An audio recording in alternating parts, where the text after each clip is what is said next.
Hello, everyone. Welcome back to the Visibility Factor podcast. This is Sue Barber, your host. I am so excited to share with you a guest who has been on the show before, but she's written a new book. Tissa Richards is joining me. And if you remember from previous episodes, she has done so many great things, so many pivots in her career journey. And I can't wait for her to share some of those with you. So Tissa, welcome to the show. Thank you. It's so good to be back. And congratulations. Since I've been here, you've had your new workbook come out Yes, too. So yes. it's Crazy. so much to talk about. We've both been busy. So I'd love to have you give a bit of information about you, your background, your career, so that people learn a little bit more about you. Yeah, absolutely. So I'm a recovering tech founder. And, I say that because I always worry I'm going to wake up and start a new technology company. I think I'm over it. I think I'm good. My friends and family are good at, keeping me away from that. Because, when you raise money for that long, you kind of like lose your soul and you age a lot. And it's not when it wasn't fun anymore, then I was like, okay, we're good. That's what I did. And, so I have a large patent portfolio and have raised a lot of money. And now I only do really fun work with really great people. So it's nice to be at a place where you're like, that's what I'm choosing. But yes, I work with fast growth companies and really large, global Fortune 500 companies and leadership teams to really help them see the ROI of shifting from sort of that old kind of resilience where you're bouncing back and reacting to building it more like a proactive muscle so that you're always steady and ready to handle whatever's coming your way, both challenges and opportunities. So it's a lot of fun. Do a lot of keynotes, coaching, workshops, and just love every day, which is not something I could have said before. So let's be Well, honest. yeah. Well, I'm glad you found the good side of things now compared to Yes. where you were. Yes. Uh, let's just talk a little bit about introducing the books. So your first book was No Permission Needed, which we talked about on the last show and has done wonderful things, right? You've won Yeah. awards. Yeah. You've done all kinds of things with that. And the new book is called Rethinking Resilience, Fueling Your Competitive Advantage. Oh, love it. She's got Have it it ready right for the here. video. Is video ready? It was by accident. It happened to be right next to me. Yes. Oh, it's so amazing. So let's talk about why this book? Why did you feel like it was needed?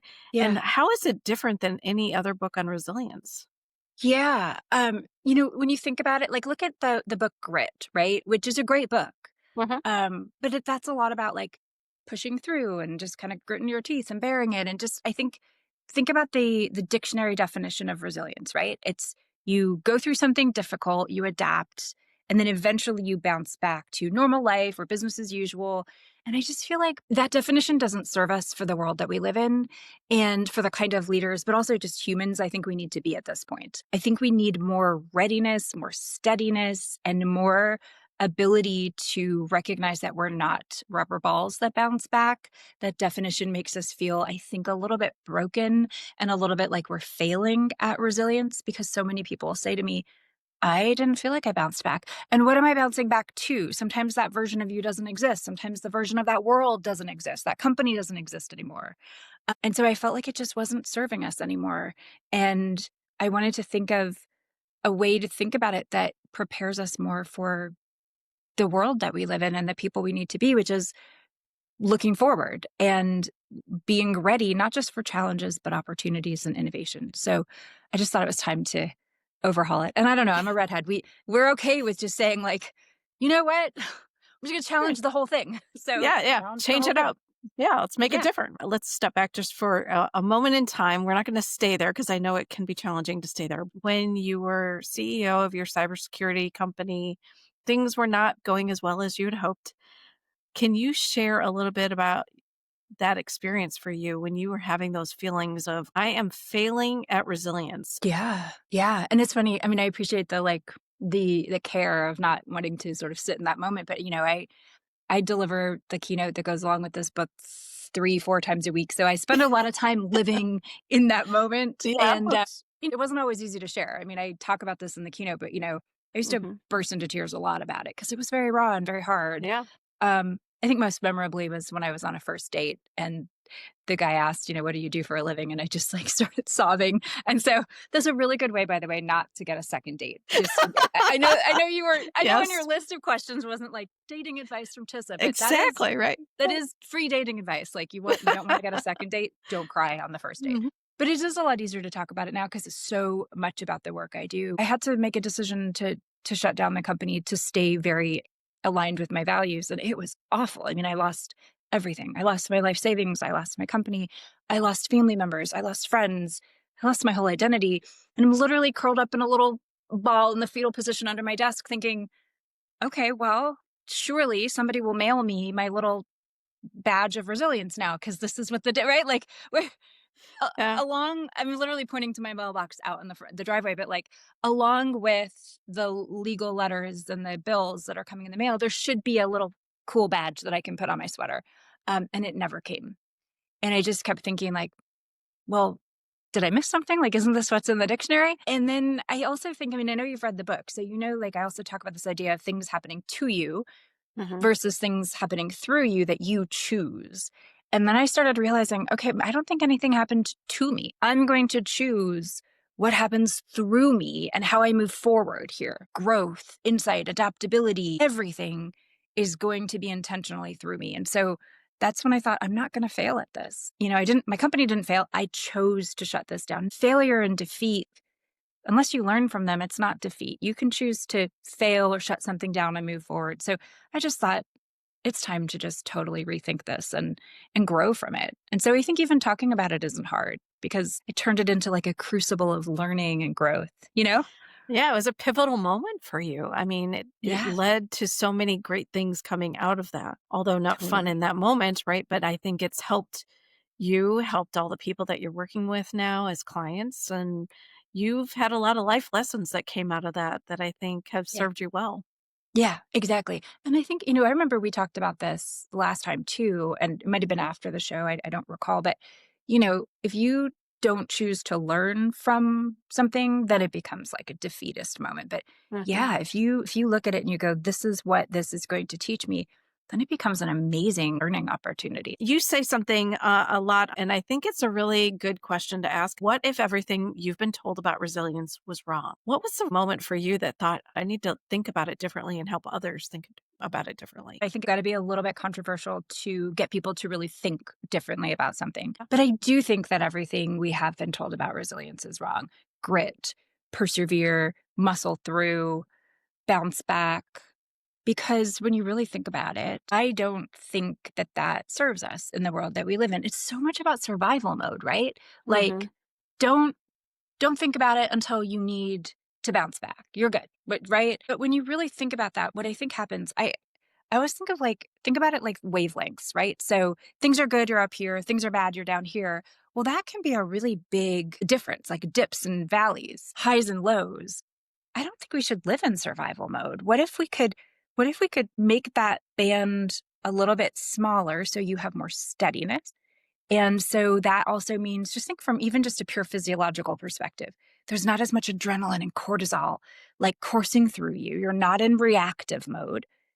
So now you're not bouncing back because we don't want to go back. We want to move forward. We want to do it with intention, not reaction. So, what if we could build it as a muscle instead so that you're not just steadier, you're ready? You have readiness for anything, not just bad things, but also challenges. But what about opportunities? Because the traditional definition of resilience does not take into account opportunities, innovation. So I just think it is so broken on so many levels that now we have a much smaller bandwidth of that kind of rocking, right? So you're more Yeah. unshakable, but you're also more ready to go in and grab an opportunity, convert it. And that is a huge competitive advantage. You can innovate at the same time that you're dealing with challenges. I just think it's a more forward-looking way of being ready for anything. Yeah.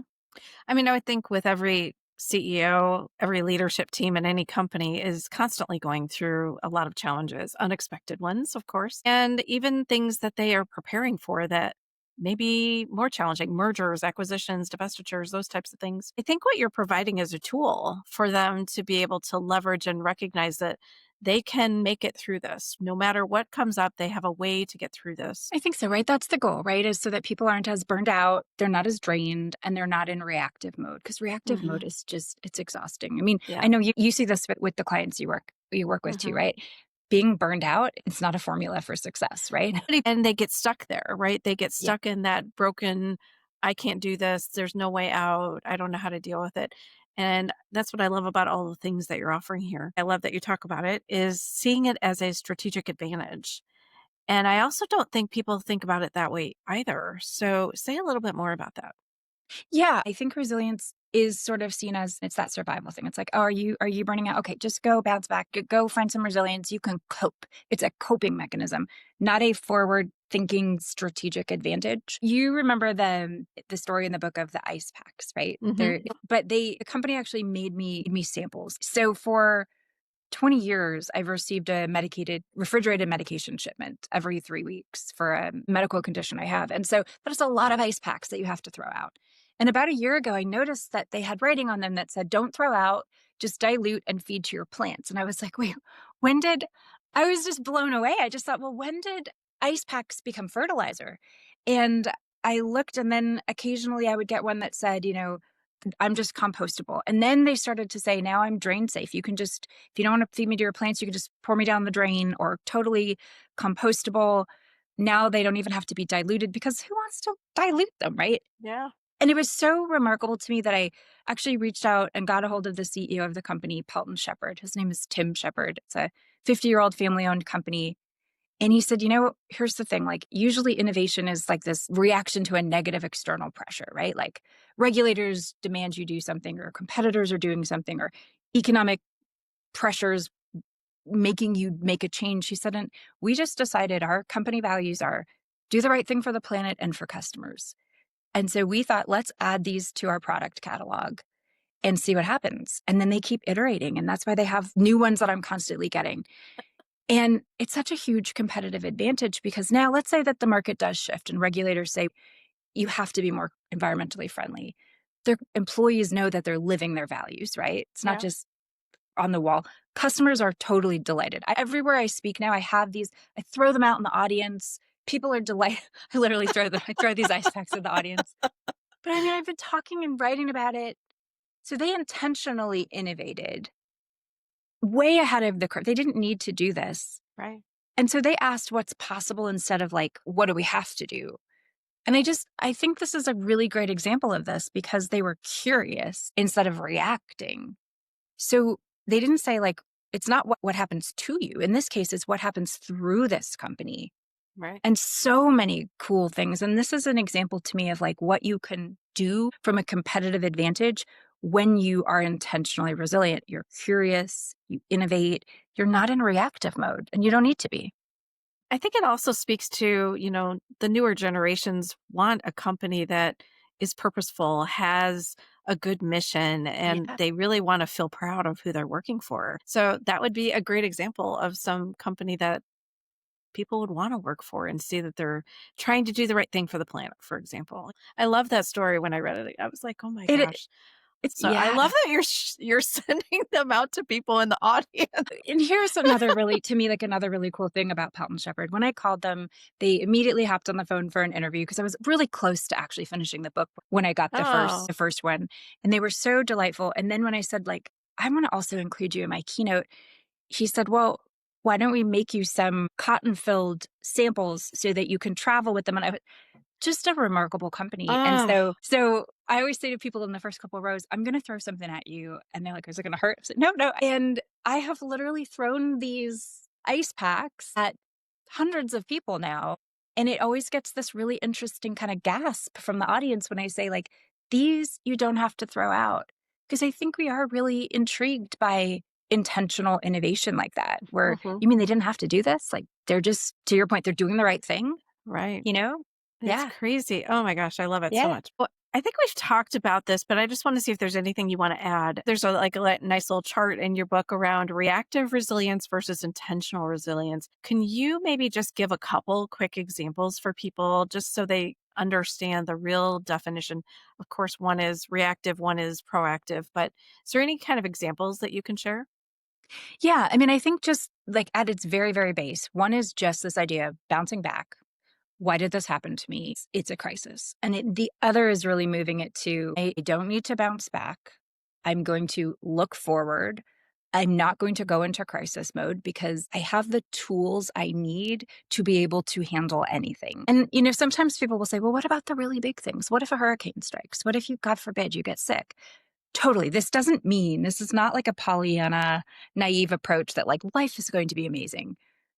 What it does, though, is it says that if you build a muscle and you know your values, you know how you're going to handle things, you know how you're going to make decisions, you know how you're going to have hard conversations, you know how you're going to communicate. Sort of this whole kind of approach to things, to life, to leadership, to hard decisions, to just the hard stuff. It means you need less and less effort as the stakes get higher. So that Mm. when things do go awry, it's less pressure on you. It's less effort. You have the muscle memory to call on it.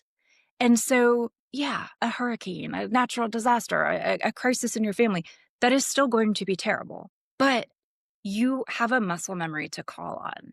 And I think that that's a really important thing because otherwise remember that bandwidth of how those waves are going to go. I know exactly what I'm going to call on to make this decision. I know who I'm going to call on. I think that's another thing, right? You have your community.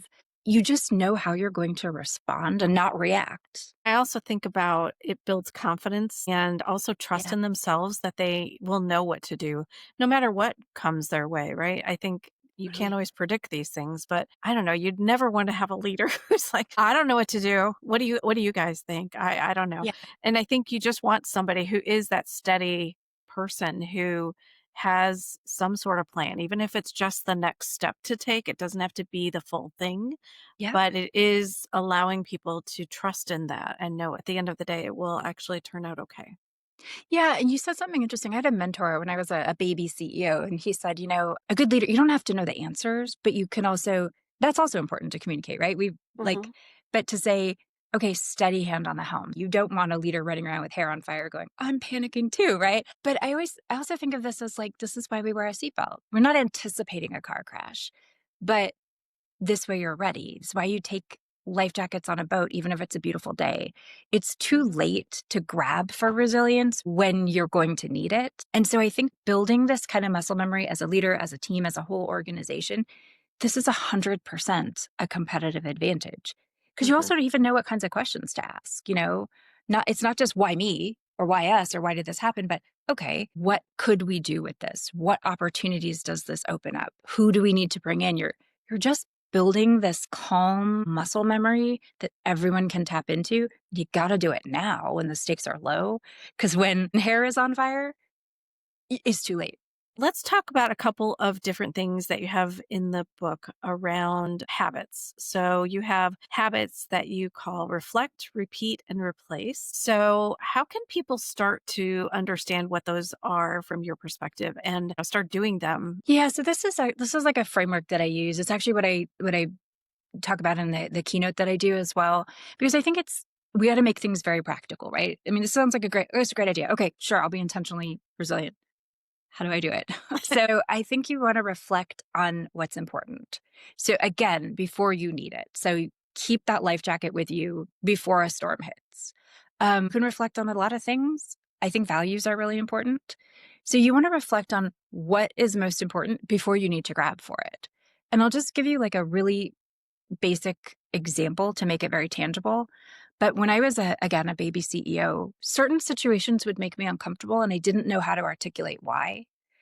And it's not very credibility building. Like some situations would be like when people were yelling and screaming at my team, like partners or investors. And it's not very professional to be like, this just makes me feel icky. It just was not great as a young female CEO. So I did a little work and realized, okay, my values are respect, transparency, and integrity. And here's why, and here's how they manifest. And so, respect, for example, I believe everyone deserves a workplace where it's calm, they can do their best work, they're treated the best, because that gives them like a platform where they can do their best work. So that's the why, that's the what. And then the how it manifests is a very calm workplace. So now if I was in a situation, now I could recognize why that made me feel kind of icky. Like if people, I had a partner that came in and he and his team, and they love to just yell and scream. But now I can put my finger on it and say, okay, this situation is violating one of my core values, which is this. Here's why that's a value. So we're going to take a pause until everybody comes back and calms down. Well, suddenly that just boosts up my credibility because I'm not just saying, I don't like this. Yeah. I could ground it in this really kind of elevated leadership context. And everybody respected that. And so that was a reflection that I had to do. Then the repeat is how do you take your values or anything that's important to you and you build it into muscle memory? You do it through repetition. And I like to think of that as little, just micro moments, right? It's not huge things, just tiny. So you repeat it. I would literally say to people, here's what we're going to do. Here's how we're going to make this into our way of working, our way of being. So repeat is how do you build a muscle memory? And then replace is literally, how are you going to replace an older way of working or replace reactive resilience, whatever it is? What are you going to replace with what you want it to be so that it just becomes part of who you are? So it's just a very easy way of breaking down maybe older ways of working or things that you don't want to do with a way that's going to make you far more effective, more successful, just better headspace. And it works in so many different levels, how you communicate, how you think, how you work. But yeah, that's what reflect, repeat, replace is. And it's easy to remember 3 hours. Exactly. Right, Whatever. right. It's 3 hours. Yeah. Yeah. And I love the concept of the micro moments because it's the little things you do every day, right? To instill those habits in yourself Tiny. and to start thinking differently and start acting differently. And it's not a big shift. And I think everybody has that myth in their head that it's something bigger than it really is. Yeah, 100% Susan, right? And I think that's why I actually put it into the book because imagine if you and I or anybody was like, okay, this whole company, we have to shift this culture to a intentional, I think you get a lot of like almost heartburn or angst of like, how do I, how do I, how do I change this? Or What? even, it's the same even if you wanted to change how you eat or change your exercise or anything, right? Yeah. But anybody can do one tiny thing. This is how you build habits. It's so much easier if you just break it down into something really small. Yeah. And these are tiny. I mean, this is something even as small as like when you get an email or a text, instead of going to respond to it, you're going to come back to this in 5 minutes. That's it. I'm not even going to open it. I'm just going to come back to it. And suddenly you've given yourself some distance from it so that you're not reacting. Now you're actually giving it a more professional, calm response. There's a million ways to think about micro moments, but in all cases, you're giving yourself more headspace, more. I know I keep coming back to muscle memory, but that's what it is. You're building this calmness and this readiness into yourself, and it's really effective. Yeah. And I don't think leaders give themselves enough time and space in general just to reflect and think about things. And so if they can incorporate something like that, even if it's for 5 minutes, it's more than they've probably taken before. So it's a win. Yeah, because there's so much false urgency, right? Hmm.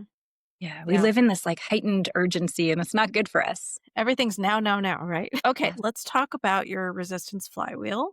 Mhm. And I know that there are 7 dimensions to that. So, and they all start with C. I love that she's good at alliteration, everyone. Yeah. So when I was putting the book together, one of the things I really thought was how do we make this very crunchy for leaders so that they could go and just say, oh, again, micro moments. Like this is an easy thing to start bringing to my team. And I interviewed such remarkable people who had such great stories and examples, and patterns really emerged with all the teams I've worked with. And so, some of the elements are things like just communication. How do you communicate in a way that is so straightforward that reduces uncertainty, for example? So, communication is a big one. Just creating a good, a cadence of communication for people. And that's even saying, here's what we know, here's what we don't know.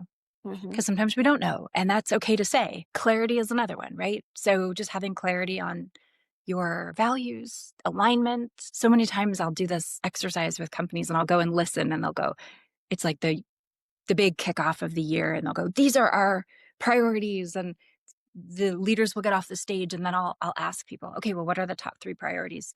And I hear 20 things from people. And I Yeah. think, oh no, we're not gonna reach our goals. And Yeah. then the leaders are really surprised because they're like, well, we clearly said these are the top 5. And I go, well, you clearly thought that. They heard 20. And so clarity is really key. Conviction, having conviction on what you're doing and why, that helps you not second guess yourself. Community. So resilience is a team sport, right? Hmm. Can't do this on your own.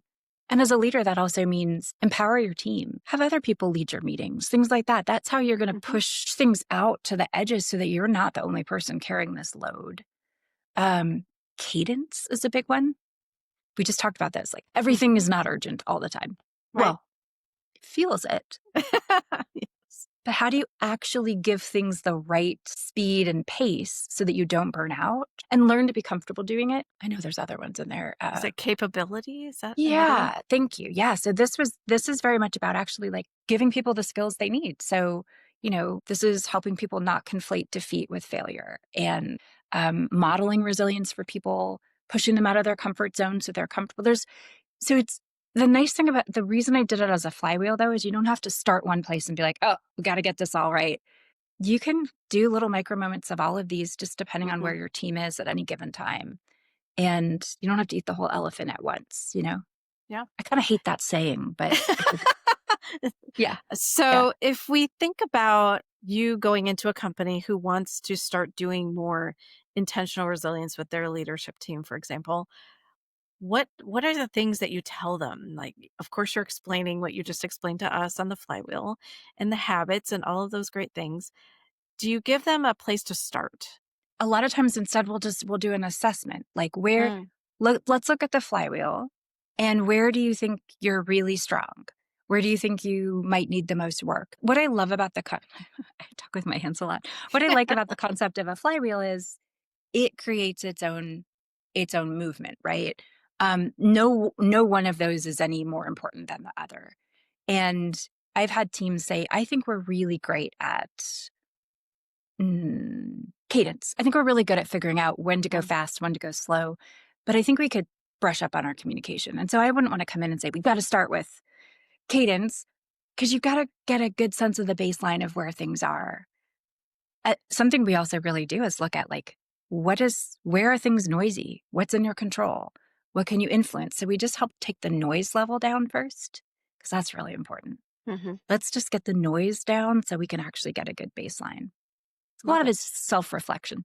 Yeah, I love the idea of an assessment because you don't know walking into a company. And of course, everyone has their own perception of what's going well and what isn't going well, and they can't always see the reality as much as you can.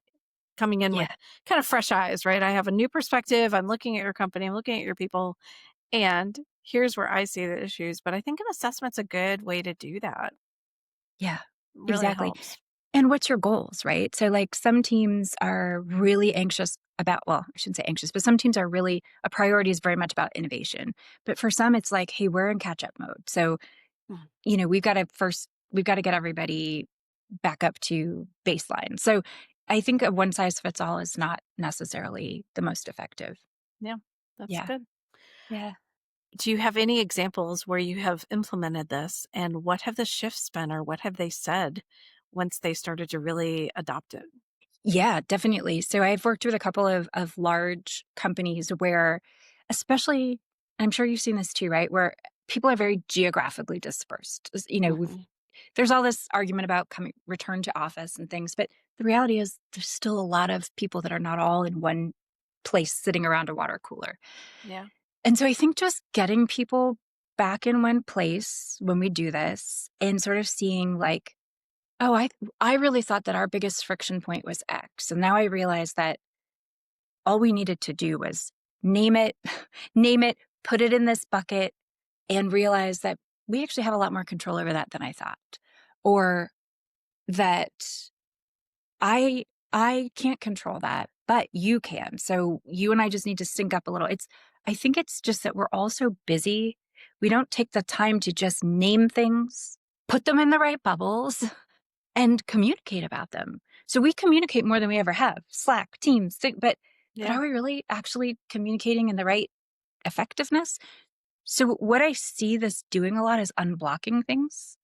Just quickly name it, unblock it, off we go. And so that has been the biggest shift for a lot of people, I think, is like, oh, I thought that was a big problem, but it's actually not. Or I never realized that we could actually shift that from one bucket of noise to control. It's bringing it up to a conscious level, things that people I think had just thought was just going to always be a friction point, and it's Yeah. not. Yeah, I I know love you that. see this a lot too, right? Yeah, it's for sure.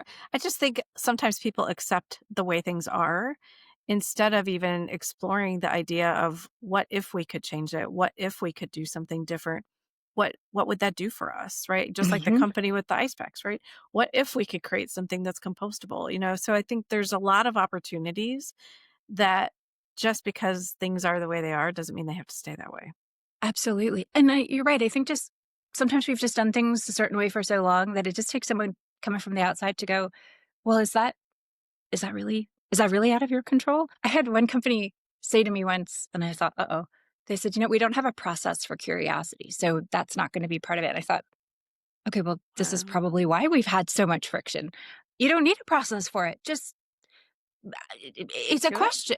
I'm not usually speechless, but I thought, do we need to have literally like a whole work stream for curiosity? Isn't curiosity just a question like, what is possible? How do we do it? But Yeah, I was truly speechless that because there wasn't an official, I don't know, head of curiosity, it didn't exist in the company. But I guess it shows you that, like, for a while, if it hasn't been embodied or yeah. encoded, after a Or while, it just goes away. or there isn't like a specific structure or framework or something to follow, a template to follow. There's no form for curiosity, so we can't be curious. And I think they could tell on the meeting because they were like, is that a bad thing? I said, well, it's not a great thing. I mean, let's be honest. Like, I said, how do you innovate? And she said, well, we don't really. There's too much change right now to innovate. And I just thought, okay, wait. I said, well, that's actually where we're going to start. Yeah, Because, yeah.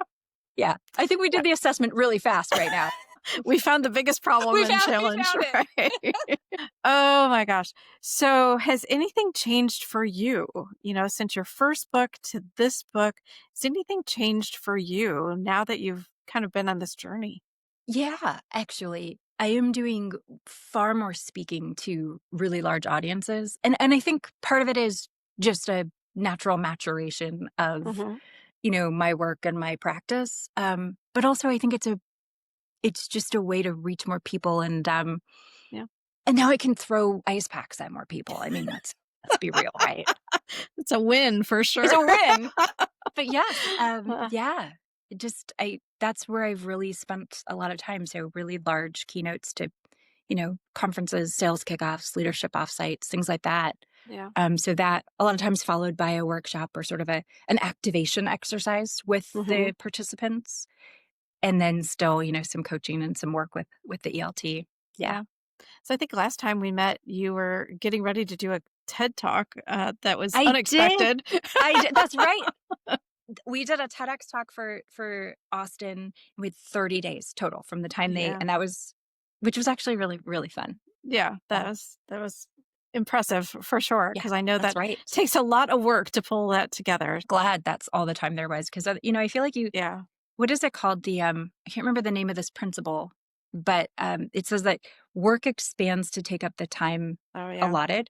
And so, yeah, it was a wild 30 days, but I think if it had been, I think a lot of people have a year or 10 months, then I Yeah. would have angsted about it for 10 months. This way it was Yeah. like 30 days of chaos and then it was done. Then it's done. But All yeah, good. All good. yeah. Excellent. Well, is there anything else you wanna add that I didn't ask you about or anything else you wanna share about what you're doing? No, but I think I said no and then yes, actually. I think I think that one of the other benefits to this approach is that it helps you turn pressure into power. Mm, And what I mean by that is like so often we just think about how much pressure we're under, right? By the end of the day, you have so many decisions, there's so much. And imagine if you could just turn that into power, which you can, because when you have this kind of clarity, when you are unshakable, when you know that you are ready and steady, now you've turned what a lot of people find stressful and something that can burn you out into your greatest competitive advantage. You have power if you know you're making amazing high stakes decisions with so much confidence and clarity. I see it so often with the people I work with and the leaders I work with. And now that becomes a huge, huge thing.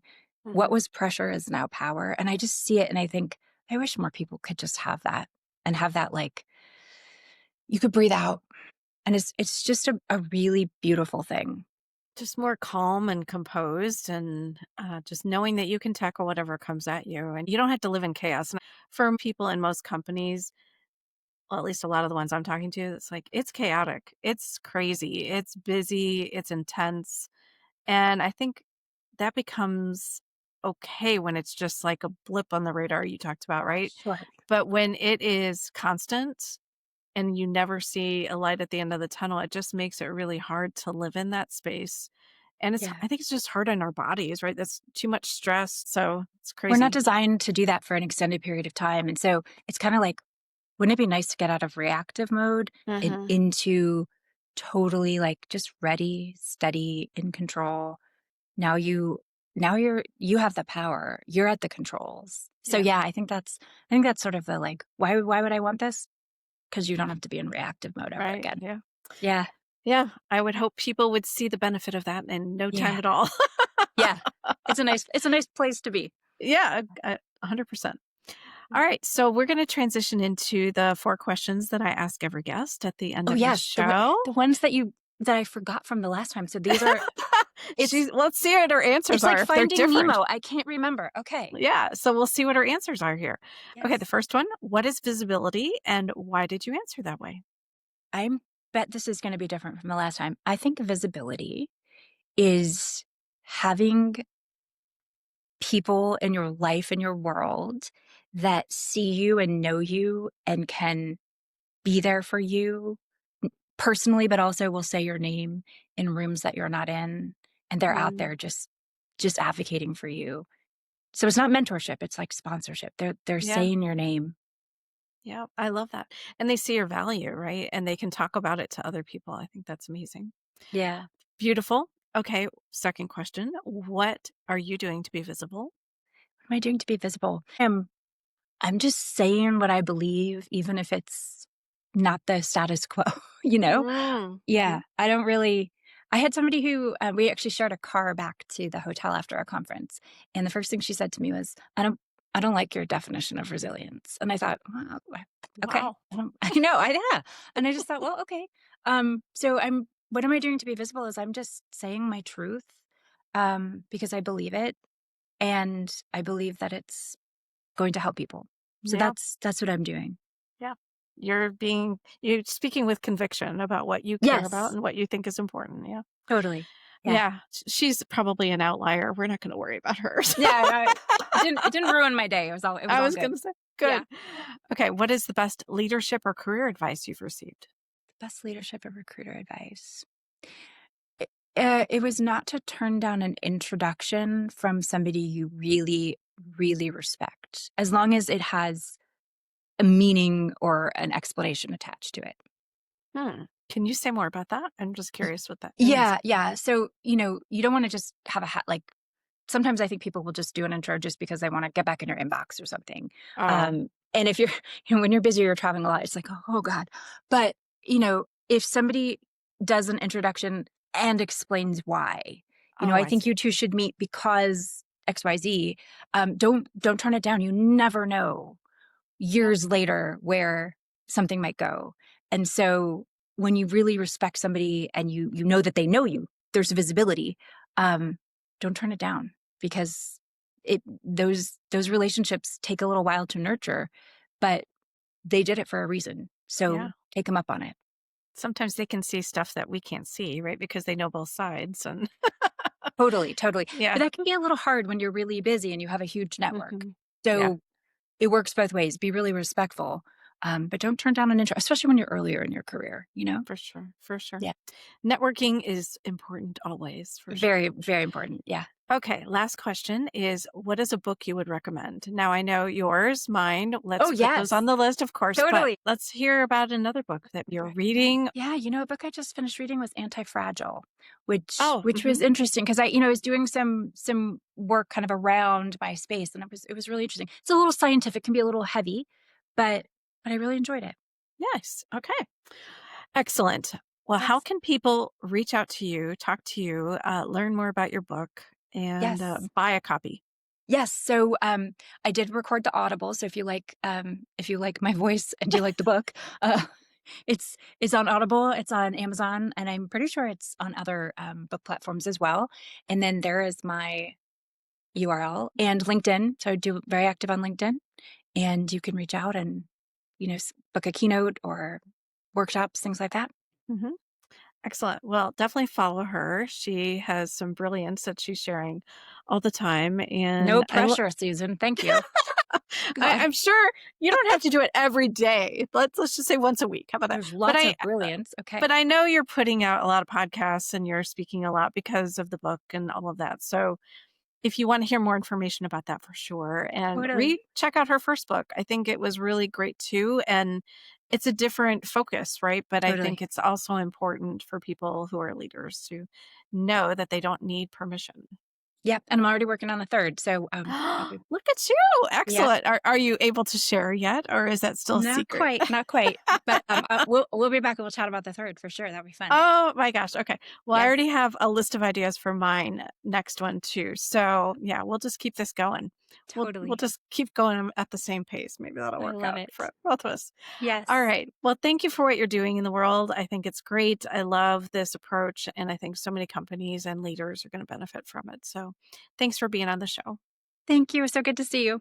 Thanks everybody for joining today on the Visibility Factor podcast, and we'll catch you on the next one.